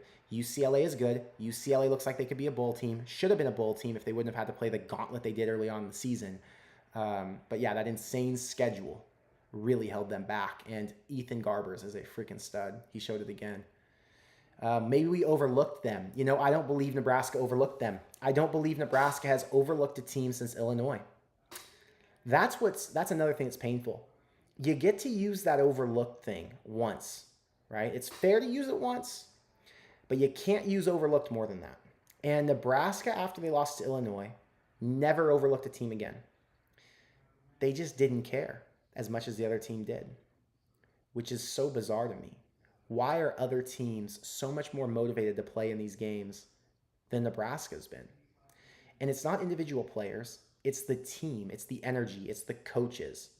You looked at Deshaun Foster and Eric Bieniemy, Ethan Garbers, TJ Harden. I go through the list, Logan Loya, all the players on UCLA's roster. You look at all of them, and when they're on the sideline, they're amped up. When they came out for their first drive on offense, they were pumped. They were catching balls they were supposed to. They were making plays after. They were running through guys. They were committed to winning. Nebraska? Lethargic, flat, uninspired. Like Colin Miller said, Nebraska fans were sitting down in their seats and unmotivated. Where'd you get that from? The players. For whatever reason, there were probably a few Nebraska players who were motivated and inspired, pumped up, wanted to be there. But there were too many who didn't. There were too many who didn't play their best games. Nebraska has to get to a point where every week they're playing their best game. You're never going to have your entire team play their best game. Some guys have off days. I totally understand that. Totally get it. The problem is when Nebraska has over 50% of their starting lineup playing a bad game, it results in days like we saw on Saturday. Why are more guys not playing their best game every single week? Why does Isaiah Nayor come out and, look electric last week with 90 yards, but then, a couple of games back looked really kind of soft and sloppy. He was dropping balls, wasn't getting open. I mean, it's just the inconsistency is crushing the team, Wisconsin and USC look winnable. Iowa looks better with Sullivan. I would say USC to me looks more winnable than Wisconsin right now because of USC's issues that they're dealing with. Wisconsin, man, it's so hard for me to say it looks winnable. Nebraska's had so many shots at Wisconsin and Iowa, and every year they find a way to lose it. And if you went back before the UCLA game, I felt confident that they were going to split those. I thought they're going to win either Iowa or Wisconsin. But after UCLA, I don't feel the same. I feel like if they do not beat USC, they will lose out. And it's not a guarantee. They're going to be a close dog against both of those teams if they lose to USC, in my opinion. And the game could go either way. If Nebraska comes and plays consistent and looks good, maybe they have one last hoorah for these seniors before they depart. But at this rate, it's looking slim to none. Bot versus bots. Thanks for being a member. Enough is enough. In 2 years, our schedule is against Tennessee, Indiana, Maryland, Ohio State, Washington, Illinois, Iowa, and Oregon. 4-8 season imminent. We need to recruit now. 2 years is a long time in football, brother. 2 years, Dylan Raiola might not even be at this school anymore. 2 years, you could have a totally different skill set when it comes to the offensive game plan. You could have a different offensive coordinator, different defensive coordinator. There's so much. Tennessee's going to look different. IU's going to look different. 2 years in college football terms is like 12. So 6 games in college football, you see night and day shifts. So I'm not worried at all about the schedule 2 years from now. I'm not even worried about schedule next year. If you look back to this season in 2024, like August, everybody said Nebraska's schedule is somewhere in the 50 to 60 range in terms of toughness. Now, Nebraska has the 11th or 12th toughest schedule in the entire country. It's been 2 months, and it just shifted from a top 60 schedule to a top 15 schedule. That's how fast things change in college football. 2 years from now, Matt Rhule might not even be here in 2 years. Not foreshadowing, not predicting. I'm just giving an example. Things change at a crazy rate in this sport. because there is so much money involved. So I'm not going to look far, and I'm not going to tell you that I'm worried about recruiting for 2 years from now. I'm worried about recruiting for now, worried about the team getting the right players in who can do their job, and I'm really interested to see what they're going to do in the portal, because Nebraska is going to have to fill some gaps. And yeah, I don't know what that game plan is going to be, but Rhule does know he has to go to the portal, so at least he's on the same page as us. That's the positive side of all this. So hype. I didn't talk about special teams yet. I don't even think I talked about special teams in the post-game reaction. How funny is that? Nebraska gets into a position where the offense is so abysmal that we have forgotten about the special teams coach and the special teams play. John Hull, love John Hull, voted for him for president. You guys saw. It was a joke. Didn't really vote for him for president. I went and did my in-person voting in California. But I did my fill-in ballot, and I filled in John Hull, took a picture, posted it, and I was alluding to the fact that Nebraska finally found a kicker. And I said in my video that week, I'm excited about John Hull. I'm optimistic for his opportunity. I think it's great that he shows promise. But one game is not going to sell me completely. He's got to do it twice. And this last week against UCLA, he missed an extra point.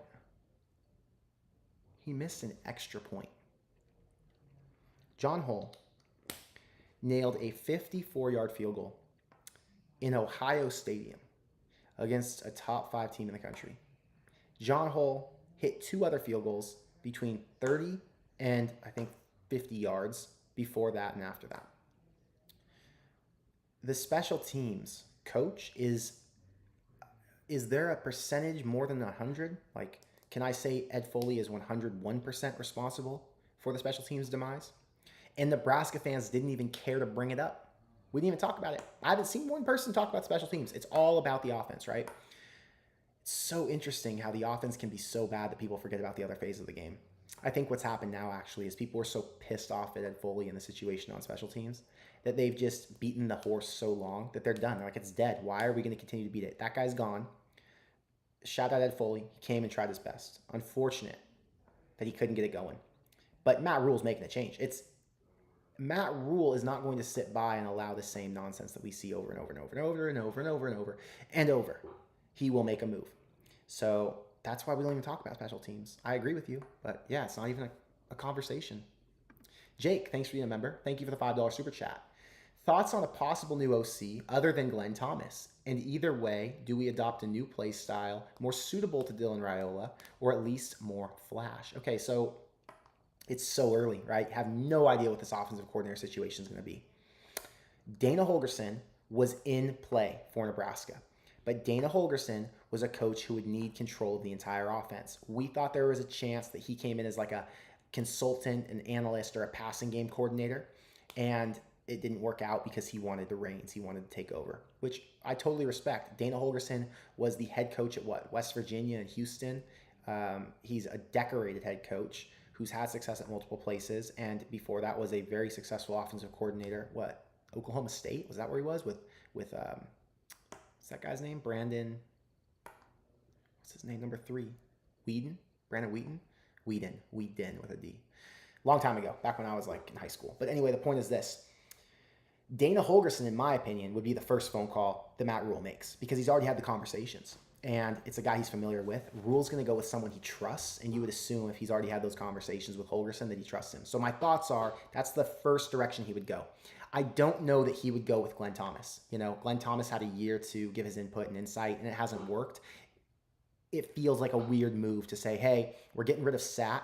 We're paying Glenn $800K. Now on top of the $800K, we're going to go and give Holgorsen $1.5 million. Feels like you keep both. You keep Glenn Thomas as your quarterback's coach as long as he's not a problem. I don't know if he's a problem or not. Who knows? Rhule will have to evaluate that and let us know. Is it all Sat? Is it partially Thomas's fault with Raiola? I don't know. But the point is, you go and get a separate OC. It's not Glenn Thomas. And yeah, I do think they'd adopt a little bit more of a unique play style that fits Dylan's skill set. And I think Holgorsen would be, his whole job would be to figure out how do you use the pieces that we have right now, and how do we make this offense score more points? That's the bottom line. Score more points. Nebraska doesn't have a turnover issue. They haven't had an injury issue, and we've seen that they've got a lot of players who are explosive, and they have an offense that can be productive if you get the right play calls and the right things going. But yeah, I don't want to harp on Holgorsen because I don't know that he would be the hire. But if it was him, yeah, his job becomes, how do I get in here with Raiola and build a system that works for him? He's going to be there for 2 more years. Ideally, if everything goes to plan, we've got Raiola for 2025 and 2026 before he goes off to the NFL. You know what I mean? So it'll be interesting. Dave, thanks for being a member. Thank you for the $2 super chat. Wasn't Pete's in play? He's doing a great job for the Rams. Yeah, Pete's, I believe, was a conversation. I'm not sure how far that went. I don't know how much contact Rhule'S had with him. That could be another one if it's not Holgorsen. What is Pete's job right now specifically? Let's check in on this. You guys probably know better than I do. He is the passing game coordinator. Oh, he's not with the Rams right now. Got it. He's with the Seahawks right now. Yeah, I mean, the Seahawks, another good job. He's 41 years old. Let's see what his pass says. Oh, I got to screen share this for you guys. Screen share. Okay. So Jake Peets, this is a conversation we had back when Scott Frost was still the coach, a potential hire instead of, what's the dude's name? Mark Whipple. So offensive analyst back in 2013 with Bama. Redskins quality control coach in 2014. Offensive assistant with the Raiders. Quarterbacks coach with the Raiders. An analyst in 2018 with Bama. It's a national championship team with Tua. Panthers running backs coach. That's the connection to Matt Rhule. Panthers quarterbacks coach. LSU offensive coordinator in 2021. Rams offensive assistant in 2022. Passing game specialist in 2023 for the Rams. And now this season, he's the passing game coordinator for the Seahawks. So in theory, offensive coordinator in college would likely be a better job than a passing game coordinator for the Seahawks. But it looks like he's trying to work his way into becoming an OC in the NFL. I would assume he would come back to Nebraska, but I don't know anything about that situation, obviously. I haven't heard people talk about Pete's, and there have been conversations around his name multiple times. I just don't know. So who knows? Oh, I forgot about this. Someone asked what they were talking about my dad's office, and I told you guys I was going to show you some of it. This is my stream setup right now. So here's what we're working with while I'm on the road. Got my laptop, got the monitor, got the setup, some of the art on the walls. I mean, it's an awesome office. It's a little bit different from my room with a black screen. You got the American flag. Look at this Indian, Native American painting. I mean, it's awesome. I love that. Fire. And then his friend got all these arrowheads out in the lake. The guy, the guy's 90 now. And back when he was a kid, you don't pick up arrowheads, so he has hundreds, so he gave my dad all of those. But yeah, it's a pretty sick office. I like filming from here. It's fun. Got high ceilings, so the echo isn't very good, but my mic has worked. It's a very Western office. I mean, we're in Oklahoma. What do you expect? I can't see what I'm showing you guys, by the way, so I'm just hoping that it's a good enough view. That's me when I have hair, by the way. If you guys want to see, that's what I looked like in high school with hair when I was like 16 years old. Crazy. Lost all my hair, but it's okay. I got smarter. Another arrowhead.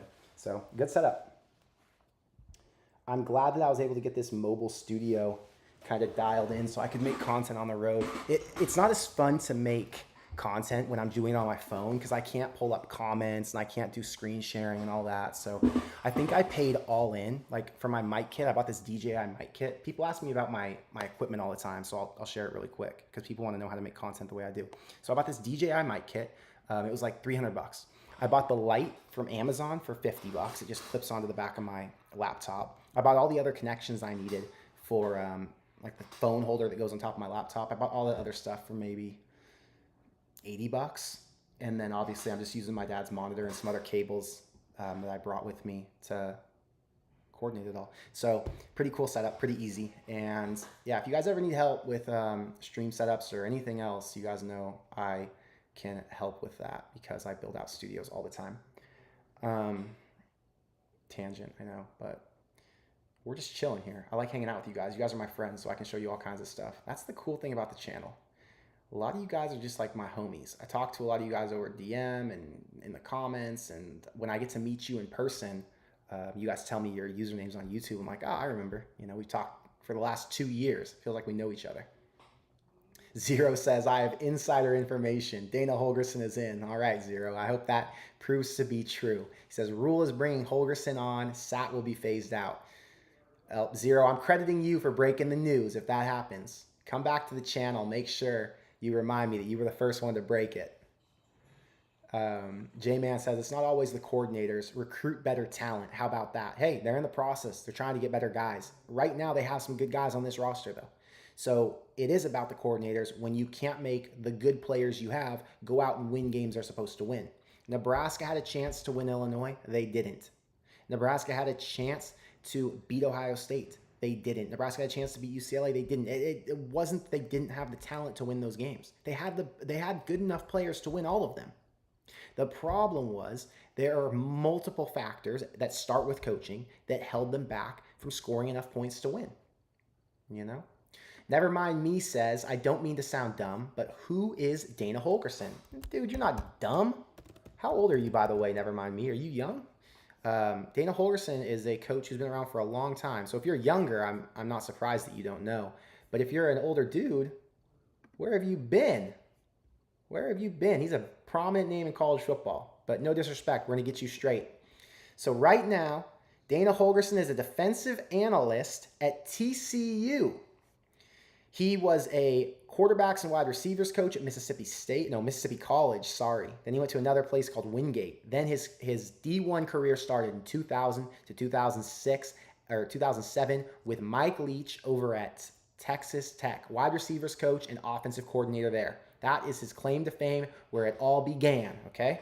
We are all familiar with those Texas Tech teams. Sonny Cumbie, Cliff Kingsbury, I mean, some of the best offensive players, Michael Crabtree, some of the best offensive coaches, some of the best coaching minds, period, came out of that group of coaches. So they've had these pictures where it shows like the Mike Leach tree of coaches. Dana's one of them, okay? Now you've got 2008, 2009, he was the OC for Houston. 2010, he was the OC for Oklahoma State. That was the year with Brandon Weeden. They were a top 5 team in the country. I don't remember what happened. I think they got jammed and pushed out of the it wasn't the playoff back then. It would have been the national championship because they didn't beat OU or something. Who knows? Had one loss. Very, very good offense. Obviously had a 28-year-old quarterback or whatever Brandon Weeden was, but he was the leader. 2011 to 2018, he was the head coach at West Virginia. 2019 to 2023, he was the head coach at Houston. And then after Houston went a different direction, they went with the quarterback or the head coach for Tulane. He went over to TCU as a defensive analyst. His overall record as a head coach is 92 and 69. And you can see his individual records here to see his best seasons. So West Virginia had a little bit of a build back, got to 8 wins, 10 wins, 7 wins, 8 wins. Then didn't work out, went over to Houston, had the big 12-2 season back in 2021 with, what was his name, De'Aaron King? Was that who it was then? I'm sure it was De'Aaron King, or maybe De'Aaron King was the year. No, it had to be him. And then 2022, they won 8 games. So he's a decorated coach, decorated offensive mind, 53 years old, experienced. It doesn't look like he has any overlap with Matt Rhule, but, you know, you're in the coaching industry. Both were Big 12 coaches at the same time. Remember, Matt Rhule was at Baylor when he was at West Virginia and Houston. So there is a relationship there because they were in the same conference. But that is who Dana Holgerson is, and that is why I would be excited to see him at Nebraska. Dave says, is Holgerson too pass happy? I don't recall if his teams ran the ball all that much. He was a pass-focused coach, but I think he has enough. He came from the Mike Leach system, right? But he has enough in his wheelhouse to be more balanced, I'm sure. Jonathan, thank you for the $2 super chat. Will Raiola enter the portal? I do not believe that is coming. I think that Raiola came to Nebraska with the intent that he would be here for a guaranteed 2 years. He was willing to build with Nebraska, and he understood that, yes, this year might not be the perfect situation, but we're going to do our best. We're going to analyze, and then we're going to figure out how to improve in my second season. Raiola wasn't expecting to be a Heisman winner as a true freshman. I promise you that. I mean, he probably personally did, but his family and people around him didn't expect that. They wanted him to have a good opportunity to start. He did. They wanted him to have enough pieces around to be successful. He did. And they wanted to make sure that this offensive coordinator could take him to the promised land, which was getting back to Big Ten championships and playoff appearances.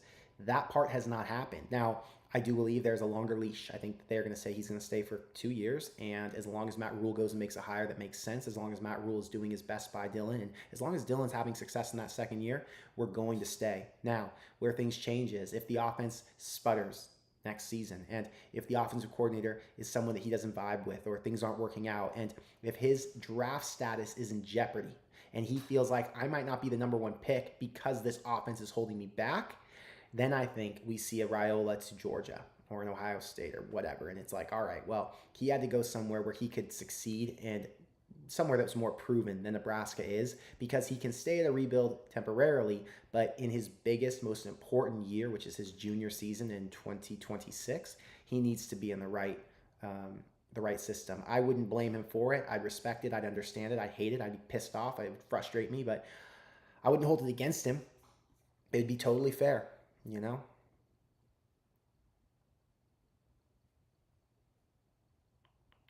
Michael says, how do you deal with dropped frame rates on OBS? I don't know that answer. I don't have dropped frame rates, I don't think, in my OBS. I'm hardwired in, so maybe that helps. But I haven't had that experience.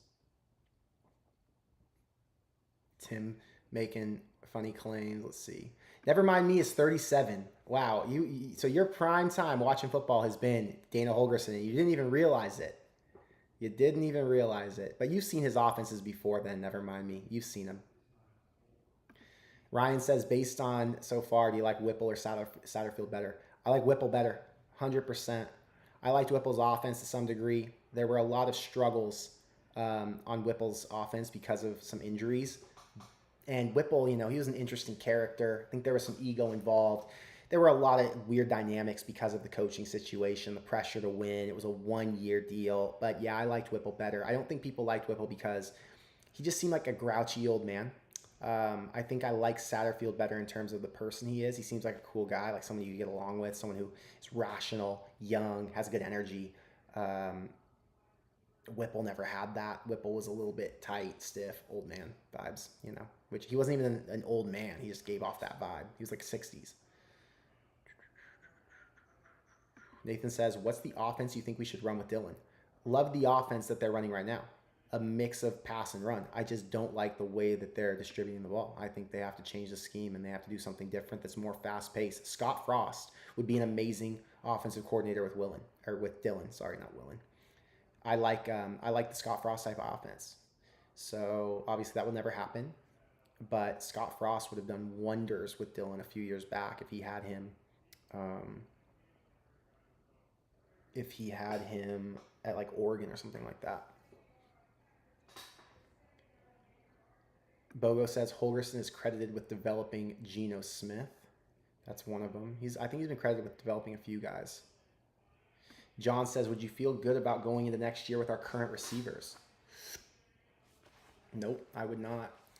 Unless you were going to say Isaiah Nayor and Banks were to be back, which they're not. I mean, Isaiah might. Can he come back? I can't remember if Isaiah can come back. I think he can. Banks is gone no matter what. That'd give you Malachi Coleman, who we know nothing about, Jalen Lloyd, who I actually really like, Janiron Bonner, who I like, Isaiah, who else? Ja'Cory Barney. They need more. They need guys who can block, who are proven. They need guys who can get open and score. Dylan needs a real weapon. Dylan needs like what Evan Stewart is to Oregon, Evan Stewart transferred to Oregon from Texas A&M. He was a 5-star true freshman. Hold on. Evan, let's check his stats. So Evan Stewart was like a 5-star true freshman, goes to Texas A&M. Things don't work out because Texas A&M was an absolute show. And when he went to Oregon, he was already projected to be a first-round draft pick when he was in the portal. And now you see, he had 640 in his freshman year at A&M, 515 in his sophomore year there. And now this year, 9 games in, he already has 460, and he has 4 TDs. But the difference is he's in a winning offense with more threats. Over at Texas A&M, he was in an offense where he was the feature guy. He was pretty much their only weapon. So now he's deeper down the depth chart in terms of who's available to be successful for their quarterback to throw to, and Oregon runs the ball a lot. But he's in a really good position, and he looks like a potentially a first-round draft pick at receiver. And my point in saying all of that isn't to get on an Oregon tangent. My point in saying it is Nebraska needs to get a weapon like that. They got to go to the portal, and they've got to get a guy who you can say, hey, you're going to be our number one receiver. We have some star OC now. And with this new OC, we're going to pair you with a five-star quarterback who, yes, had some struggles in year one, but now is locked in and has enough film to learn from it. And you're going to be paired up with him as his number one receiver. Evan Stewart went to Oregon to be with Dylan Gabriel. He went to Oregon to win. And the next receiver Nebraska has to get is someone of that caliber. Now, it's obviously unrealistic to say Nebraska is going to go out and pluck a top 2 or 3 transfer portal receiver who is a guaranteed first-round draft pick. It's not realistic to hope for. However, with the money Nebraska has and the opportunity to be the number one target, it is a massive chance for a guy to go and improve his stock if he's coming from a place, I don't even know who has a good receiver. We'll just say Iowa State, okay, or Arizona. He can come to Nebraska and be the number one and get publicity and hype because he's now paired with this quarterback who's going to get a ton of attention, you know? So you have to convince them that your plan's going to work. You have to convince them that the coach you're going to hire, the OC, is going to be able to turn things around because what they're witnessing this year is obviously a little ugly. So it's going to be an interesting recruiting cycle, but that's why I'm so confident in Rhule moving on from Satterfield. Respect Satterfield. You hate to talk about him in this light. You know, it's the middle of the season. This guy's just trying to do his job, and we're sitting here talking about him getting fired in a month. Hate that. But it's the nature of the game. And the reality is Rhule's going to have to fire him because there is not one transfer receiver, transfer lineman, transfer anything that's going to want to come to Nebraska if they're looking at the offense saying Satterfield was your OC. Nothing good happened with him. If you are being negligent and not changing the offense, then you are another Lincoln Riley. And what we're seeing with Lincoln Riley is he's losing recruits left and right because of his negligence turned. Now they're struggling because of it. They should have fired their offense, or they should have fired the defensive coordinator a whole year before. They shouldn't be in this rebuild situation with the defense. The defense should be a lot more, or a lot further along. You got to learn from other people's mistakes. Pretty Sarah, thank you for being a member. Thank you for the $2 super chat. She says, let's grab John Brewer. Who is John Brewer? I'm looking him up right now. John Brewer.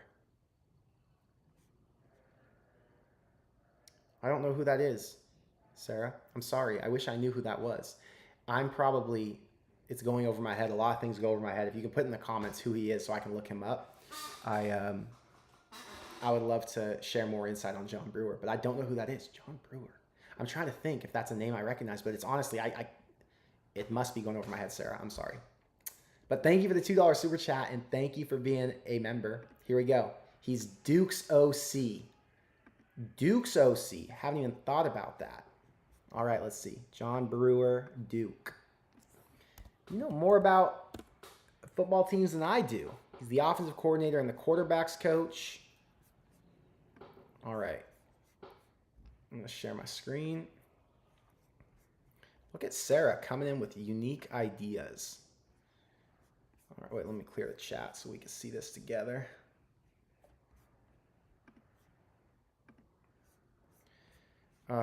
So he's been there this is his first season. Quarterback's coach. He was at Miami beforehand, where Miami really struggled. He was at SMU before that. So he's a pretty decorated OC. Or maybe he's only, is it just, what do you do at SMU? Quarterback's coach? Okay. And so he's only been an OC for 1 year. Wow. So they'd have to pull the trigger on a guy who's been a quarterback's coach, a quality control coach, and an OC. I don't know. I think he's probably a little young. Oh, he's from Rogers, Arkansas.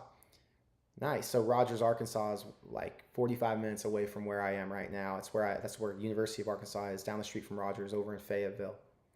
Here's his resume. Duke OC this year, SMU co-OC, SMU quarterbacks coach, Miami offensive quality control, Auburn offensive analyst. But Duke's had a good offense this year, huh? Total offense rankings. Duke, they're a 6-2 team, I believe. Let's see how their offense is. I'll tell you what, it's better than whatever Nebraska's fielding, because everybody's better than what Nebraska's fielding. Bang, bang. Where the hell is Duke? They have the 105th ranked offense in the country. Sarah, you might have lost me. I'm gonna be honest with you. That is worse than Nebraska's offense right now. And they are a 6-win team, which means I'm going to guess their defense is performing at a higher level than the offense. You're going to have to convince me. What am I missing? What am I missing? Because Duke has a, let's see. Duke has a top 50 defense and a really crappy offense. So I don't know about that one, Sarah. Maybe you need to go back to the drawing board and see if there's somebody else. But okay, guys, I've been streaming for almost 2 freaking hours. I've had a great time with you. I'm gonna go watch football. It's 7:15, which means the Chiefs game is starting. I've got my Prize Picks lineups. I put them in the Discord group. If you guys want to join our Discord, you can click the description box below. It's free to sign up for this, or free to join our Discord. It's got 990 other Corn Crate subscribers in there. We're all talking all the time. It's fun. It's cool. Jim, thank you for the 579 super chat. He says, do not overlook the following possible wide receiver lineup. Nelson, Coleman, Lloyd, and Quinn Clark, all tall, fast, and good blockers. Hey, anything can happen. I think that's a good way to look at it, though. Look at the positivity inside the wide receiver room. Look at all the potential. And Jim, I think those are all guys who are going to play down the road and hopefully who are going to be making an impact for Nebraska soon. But we do need to get an extra guy. I'm telling you, they do need to go out and get a superstar. Anyway, with all of that said, thank you everyone for all your super chats, for your comments, for the support, for being part of the channel, because without you guys, this shit does not happen. So anyway, with all that said, what do I say? With all that said, thank you for being here, and I will see you in the next one. Go Big Red.